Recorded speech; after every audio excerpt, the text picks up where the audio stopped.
शासन प्रभावक शतक सिंह, शतक वीर, सुविशाल गच्छाधिपति पूज्यपाद आचार्य देवेश श्री दौलत सागर सुरीश्वर जी महाराजा के जन्म शताब्दी महोत्सव के उपलक्ष्य में श्रवण कीजिए विराग क्रांति वाणी का हृदय भेदी धारदार प्रवचन। जिन शासन जिंदाबाद। क्रांतिकारी प्रवचनकार श्री शत्रुंजय महातीर्थ सेवक, कत्ल खानों के जाहिर विरोधक, लाखों पशुओं के रक्षक, मिशन हिंसा मुक्त पालिताना के मार्गदर्शक, श्वेतांबर मूर्ति पूजक तपोगच्छीय सुविशाल सागर समुदाय के गौरव, पूज्य पन्यास प्रवर श्री विराग सागर जी महाराज। जय गिरिराज, जय आदिनाथ, जय गुरुदेव। बहुत चिंतन मंथन करने के बाद एक सवाल मेरे मन में उद्भव हुआ है कि हम भी रोज भगवान के पास जाते हैं, सेवा भक्ति अर्चा उपासना स्तुति स्तवन सब कुछ हम गाते हैं करते हैं, 2-2 3-3 घंटे मंदिर में बैठते हैं, अष्टप्रकारी पूजा करते हैं, स्तुति स्तवना चैत्य वंदन करते हैं, देव वंदन करते हैं, जप माला, फिर सब कुछ क्या नहीं करते हम। सब कुछ करने के बाद भी एक आश्चर्यकारी एक प्रश्न है, और ये प्रश्न है कि ऐसा तो क्या हुआ कि भगवान ने उन इतने इतने भयंकर पापियों को तार दिया और हम लोगों ने तो ऐसा कोई पाप भी नहीं किया है, तो भी भगवान ने अभी तक हमको क्यों संसार से पार नहीं उतारा? क्यों हम लोग अभी भी संसार में भटक रहे? क्यों हमारा मोक्ष क्यों नहीं हुआ? क्या कारण है? देखो, ये जो अर्जुन माली था, रोज 7-7 की हत्या करने वाला, भगवान ने उसको भी तिरा दिया। 6-6 महीने तक जिन्होंने 7-7 की हत्या की वो ऐसा खूनी, और वो भी तीर गया। चंदन बालाजी कि जो जिन्होंने कोई धर्म जिंदगी में किया ही नहीं है, लेकिन फिर भी देखो भगवान महावीर ने, उसकी तो कोई विनंती भी नहीं थी, फिर भी भगवान सामने से उसको तिराने के लिए गए, प्रतिबोध करने के लिए उसे, और पारना उसके हाथ से किया। और चंदन बालाजी भगवान महावीर के सबसे प्रथम शिष्या, प्रथम साध्वी जी बनी। चंदन बालाजी को भी तारा, चंडा कौशिक को भी तारा, वो रोहिणिया चोर उसका भी उद्धार कर लिया, पुण्य श्रावक का भी उद्धार किया, सैनिक महाराजा की भी उद्धार किया, धन्ना शाली भद्र का उद्धार किया, रेवती शाविका का उद्धार किया। कितने कितने को भगवान ने तारा और इन सभी को तिरा दिया, लेकिन फिर आप और मैं हमारा उद्धार क्यों नहीं हुआ? कुछ ऐसी गलती क्या हमारे से हुई है क्या?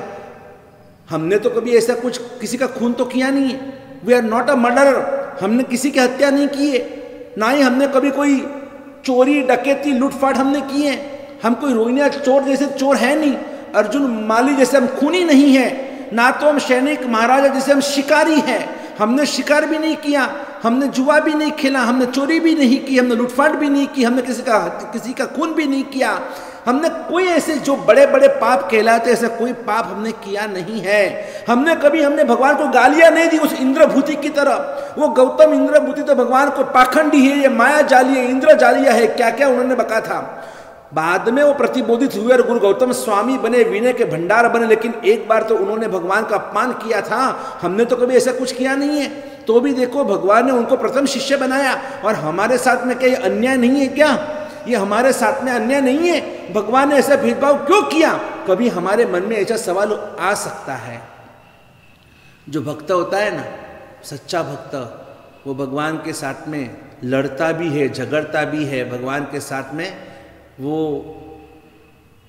अगर ऐसा संबंध होता है तो भगवान के साथ में बातें करते करते ओलमड़ा बोलते उसको, वो ओलमड़ा भी देते हैं, टॉन्ट भी मारते कि भगवान ये क्या आपने कर दिया, कि मैं आपका परम भक्त हूँ, दिन रात मैं आपको याद करता हूँ, आपका स्मरण करता हूँ, मैं आपके बिना रह नहीं सकता हूँ। और फिर भी देखो आपने उन सभी को तार दिया और मुझे इस संसार में, ये अगाध संसार सागर में मैं डूब रहा हूँ, मैं इस माया जाल के अंदर फंस चुका हूँ, मैं इस संसार के दुख दर्द में मैं दुखी महादुखी हो चुका हूँ, तो मुझे क्यों आपने मोक्ष नहीं दिलाया? आपने क्यों मुझे आपके साथ में नहीं रखा? क्यों आपने मेरा उद्धार नहीं किया? ऐसे तो मैंने कौन सी गलती की थी? आप डॉक्टर हो, आप विकार वैद्य हो, आप मेरे जिंदगी के सब कुछ हो, इतना सब कुछ मैं आपको मानता हूं, फिर भी आपने ऐसा व्यवहार मेरे साथ में क्यों किया? आपके लिए तो सब समान है, आपके लिए तो सोना क्या और मिट्टी क्या, आपके लिए गौतम क्या और गौशाला क्या, आपके लिए वग्गुर श्रावक क्या और विराट सागर क्या, आपके लिए तो हर कोई, आपके लिए तो सब कुछ समान है, आप तो परम पिता परमेश्वर हो। तो फिर आपने ये भेदभाव क्यों किया? आप ऐसे कैसे कर सकते हैं? वो पापी संगम आपको बीच बीच उपसर्ग देने वाला वो संगम, और एक बाजू संगम आपको परेशान कर रहा है, और एक बाजू देखो तो सुलसा आपकी परम श्राविका परम भक्तानी है। दोनों के प्रति आपका समान भाव था, दोनों के लिए आप कमटे धर्णेन्द्रे च स्वोचितम कर्म कुर्वती प्रभु तुल्य मनोवृत्ति पार्श्वनाथ श्रेयस्तुवा, कि एक तरफ वो कमठ आपको परेशान कर रहा है, एक तरफ धर्मेंद्र आपकी सेवा भक्ति कर रहा है, लेकिन फिर भी तुल्य मनोवृत्ति वाले आप परमात्मा, न तो आप कभी खुश होते हैं किसी के ऊपर, ना कभी किसी को आप नाराज होते हैं। आप परम पिता हो तो आप कभी भेदभाव तो कर ही नहीं सकते हैं, तो फिर आपने मुझे क्यों संसार से पार नहीं उतारा? ये मेरी फरियाद है भगवान, आपके प्रति एक फरियाद है। इसका जवाब क्या हमारे पास है?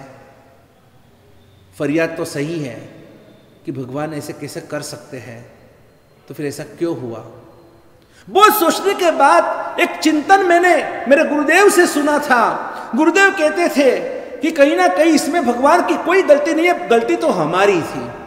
हम भी एक पेशेंट बनकर भगवान के पास गए थे, एक पेशेंट बनकर हम भगवान के पास गए तो थे, लेकिन हमें बुखार था, हमें फ्लू था, हमें सर्दी खांसी हो गई थी, और हम लोग वहाँ पर लाइन में बैठे भी सही कि मेरा नंबर लगे, मेरा नंबर लगे, मेरा नंबर लगे, इंतज़ार करते करते बैठे हुए थे। और अचानक 2 घंटे के बाद हमारा नंबर आया, और जैसे ही हम डॉक्टर के कैबिन में गए, डॉक्टर ने हमारी नाड़ी चेक की, और उतने में सायरन बजी, एम्बुलेंस आकर खड़ी रही, और उसमें से एक लोही लुहान हालत के अंदर खून से लजबत, और एक पेशेंट जिसका एक्सीडेंट हो चुका था, और वो पेशेंट को लेकर सब भागकर दौड़ कर और उस पेशेंट को लेकर हॉस्पिटल में आए, और उस समय डॉक्टर हमारी जांच कर रहा था। अब बोलिए डॉक्टर क्या करेगा? अब हमारी जांच करेगा या पहले उस पेशेंट को बचाएगा? क्या करेगा? ऑब्वियस कि डॉक्टर हमें छोड़कर और भागेगा उस सीरियस पेशेंट के पास, कि जो खून से लथपथ है, जिसकी जिंदगी अब दांव पे लगी हुई है, वो जिएगा या मरेगा पता नहीं है, वो सीरियस पेशेंट है। और सीरियस पेशेंट को देखकर सब साइड में हो गए, और डॉक्टर भी कैबिन से दौड़कर सीधे उस पेशेंट को बचाने के पीछे लगे। उस समय अगर हम ये ऑब्जेक्शन उठाए कि डॉक्टर साहब 2 घंटे से लाइन में बैठा हूं और अब मेरा नंबर लगा, पहले मुझे चेक कीजिए, फिर आप उसको बचाने के जाइए, डॉक्टर का नहीं, मेरा परम कर्तव्य, मेरा पहला कर्तव्य ये है कि मुझे, आप तो कॉमन पेशेंट हो, ये सीरियस पेशेंट है, मुझे कॉमन पेशेंट के पीछे नहीं, मुझे सीरियस पेशेंट के पीछे मुझे अब टाइम देना चाहिए, मुझे उसको बचाने की कोशिश करनी चाहिए। आप तो रुको, आप बाद में आओ, क्योंकि आप कॉमन पेशेंट हो, आप इतने सीरियस नहीं हो, आपका केस सीरियस नहीं है। तब मुझे ये दृष्टांत जब मैंने सुना था ना, तब मुझे भी याद आया कि सच में कहीं ना कहीं हम भी भगवान के पास जाते हैं ना, हमें कॉमन पेशेंट बनकर जाते हैं, हम कभी सीरियस पेशेंट बनकर गए ही नहीं। ये रोहिणी चोर सीरियस पेशेंट बनकर गए थे, ये अर्जुन माली सीरियस पेशेंट बनकर गए थे, इंद्रभूति सीरियस पेशेंट बनकर गए थे। और जो भी पापी अपने आप को महापापी समझते थे कि नहीं नहीं मैंने बहुत गलत किया जिंदगी के अंदर, और मुझे मेरे आत्मा का कल्याण करना है, मुझे अपने पापों का प्रायश्चित करना है, जो भी आत्मा सीरियस पेशेंट बनकर भगवान के द्वार में, भगवान के चरणों में गए ना, उन सभी का उद्धार हो गया। और हम लोग कॉमन पेशेंट बनकर भगवान के पास जाते हैं, और इसीलिए आज हम देखो तो वही के वही बैठे हुए हैं। हमें अपने पाप कभी सीरियस लगे ही नहीं है, हमें अपने दोष कभी सीरियस लगे ही नहीं है। अरे एक हमारा प्रेम भी अगर देखो तो कैसा है, भले हम कहते हैं भगवान से प्रेम करते हैं, हमारा प्रेम कैसा है? एक मछली का प्रेम होता है पानी के साथ, जैसे ही पानी से मछली को अलग किया जाए, वो मछली तड़पने लगती है, तड़प कर मर जाती है कि नहीं, मैं पानी के बिना नहीं रह सकती हूँ, पानी यही मेरा जीवन है, पानी यही मेरी जिंदगी है, मैं पानी के बिना क्षण भी नहीं रह पाऊंगी। पूरी जिंदगी पानी में रही है, लेकिन अगर एक क्षण भी उसे पानी से अलग कर दिया गया ना, वो तड़पने लगती है। तो एक भक्त मछली जैसे होता है कि जिसका प्रेम भगवान के साथ मछली जैसा होता है, जैसे मछली का पानी के साथ होता है, वैसे एक भक्त दुनिया में ऐसे भी है कि जो भगवान के बिना सच में रह नहीं सकते हैं। और कोई भक्त ऐसे भी होते हैं कि जिसका प्रेम एक भैंस की तरह होता है। भैंस को भी पानी अच्छा लगता है, भैंस पानी में गिरती है, 2-4 घंटे पानी में रहती है, और जब उसका मन भरता है वो पानी को छोड़कर चली जाती है, कभी पीछे मुड़कर देखती तक नहीं है उस पानी की ओर। जब उसका मन वापस उसको लगेगा कि मुझे पानी की याद है, मुझे वापस पानी चाहिए, तो दूसरे दिन वापस आएगी उस तालाब के अंदर, भैंस पानी में पड़ी रहेगी, वापस उसकी इच्छा पूरी हो गई, निकल गई तो निकल गई, मुड़कर देखती भी नहीं है।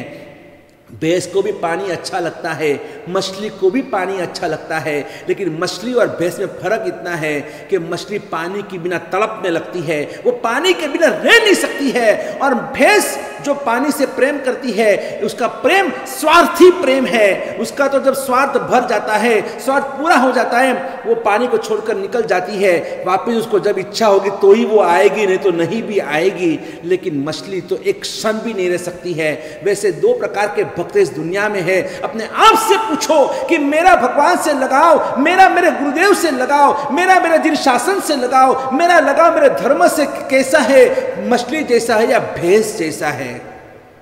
कई लोगों को हमने देखा है, स्वामी वात्सल्य होता है ना, स्वामी वात्सल्य, और स्वामी वात्सल्य में भोजन करने के लिए आते, भोजन करते करते दूसरों को पूछते हैं कि भैया आज किसके कारण भोजन रखा है। उसे यह भी नहीं पता कि आज भगवान की सालगिरह थी इसलिए स्वामी वात्सल्य है, आज गुरुदेव का आज सामैया था, आज उनका प्रवेश था इसलिए आज ये स्वामी वात्सल्य है, आज हमारे मंदिर में पूजा है इसलिए स्वामी वात्सल्य है। उसे धर्म से कोई लेना देना है ही नहीं, ना देव से, ना गुरु से, ना धर्म से।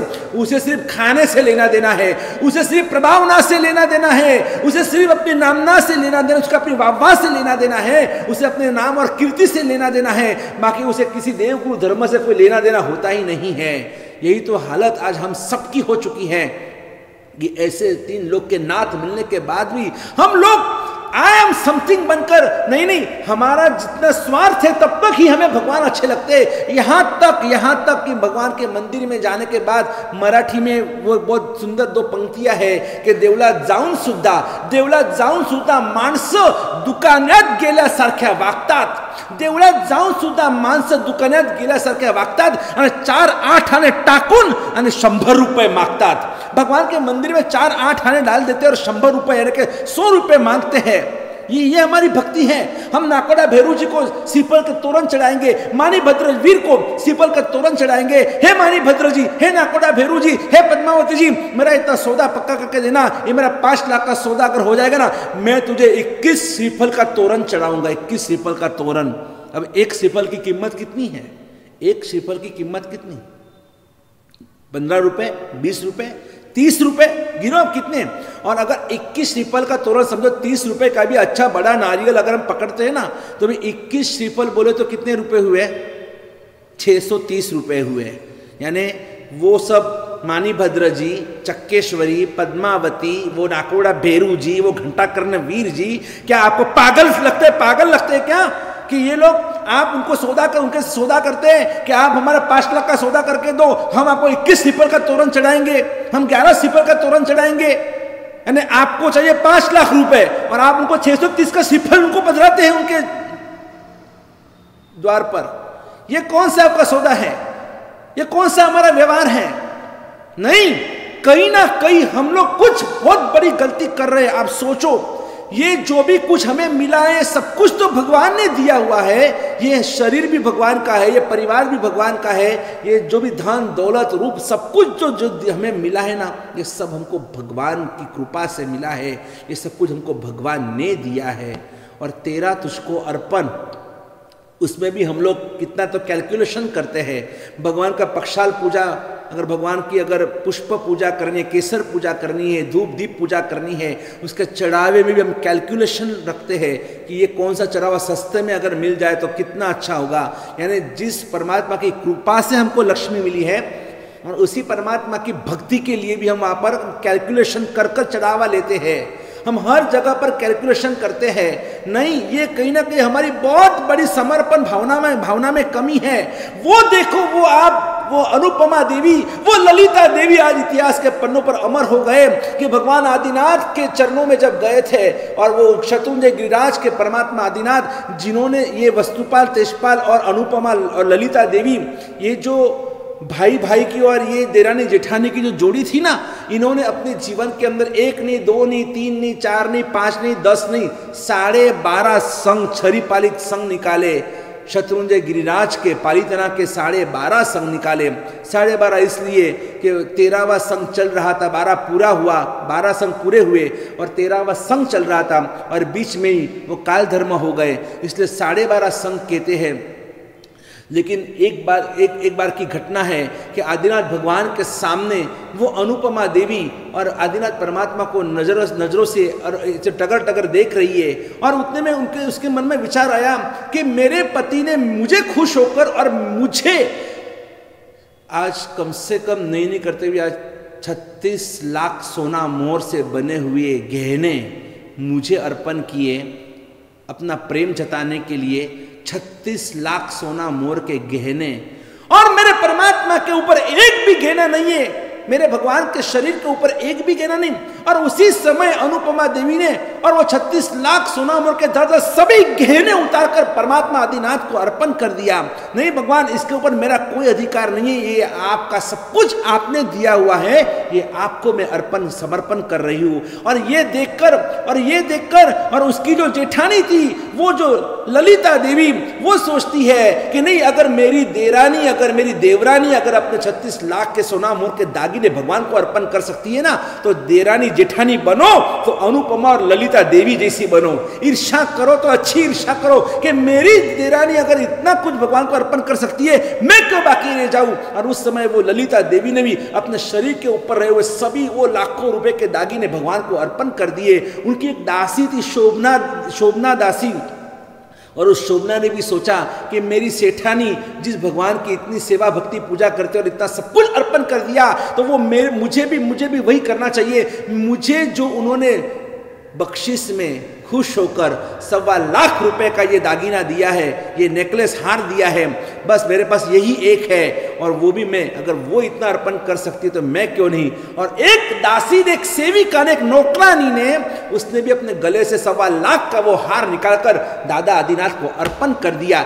ये होती है भक्ति, ये होती है समर्पण, ये होती है भावना, ये होता है परमात्मा के प्रति का लगाव कि नहीं, सब कुछ परमात्मा, मेरी जिंदगी तुम, मेरा विश्व तुम, मेरा समर्पण तुम, मेरा सब कुछ तुम। और देखो फिर एक वो अनुपमा आज केवली प्रशदा के अंदर भगवान सिमंदर स्वामी की प्रशदा में विराजमान है।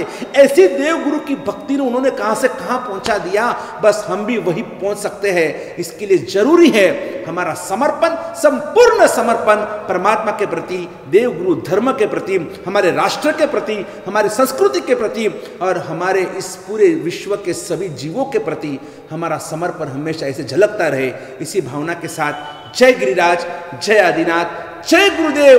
बोलो वर्तमान गच्छादि अचम दौलत सागर सुरेश्वर जी महाराज की जय हो।